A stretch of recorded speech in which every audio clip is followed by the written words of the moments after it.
Hey, I'm Steve Diggs. Welcome back to a little thing that we call Fast Forward Leadership. Great ideas at the speed of light. I'm glad you're here. Today, I want to talk with you about the fear factor.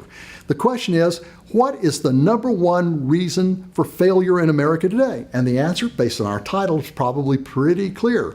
It is fear. People are fearful. People do not move forward because of their fears, and people do not accomplish very much because of all of that.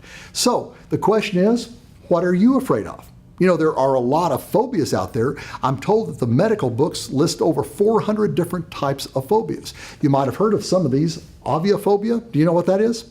That's the fear of flying in an airplane. How about this one? Glossophobia, do you know what that is? That's the fear of doing what I'm doing right now, speaking in public. One study showed that 70% of Americans are more afraid of speaking in public than they are of dying. Based on that, Jerry Seinfeld said that at the average funeral, the guy doing the eulogy would probably rather be the guy in the box. How about this one right here, chlorophobia?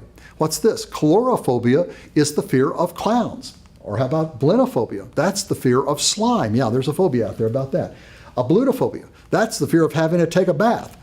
Some of us may know some people that are dealing with that. So again, what are we afraid of? Well, there are three reasons that people are fearful. The first one, psychiatrists tell us, is negative imagination, our ability to build a big monster out of something that has not yet happened.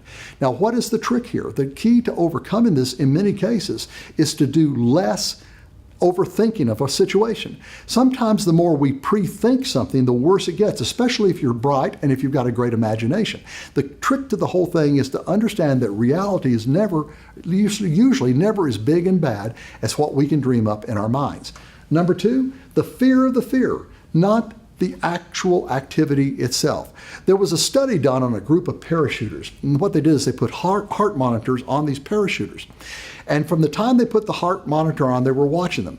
As they began to kind of get packed and ready to go to the plane, their heart rates were going up. As they got on the plane, the rate kept going up. As the plane took off and ascended, their heart rates were getting way, way high. And as the door of the plane opened to let them jump out, their heart rates were at their highest level. But do you know what happened?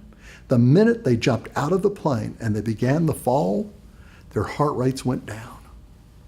Now again, the truth is what they were afraid of all the time was that fall. But when they were actually in the middle of the activity, they weren't afraid. Number three, we do not know how to start the process. I like what Darren Hardy at Success suggests.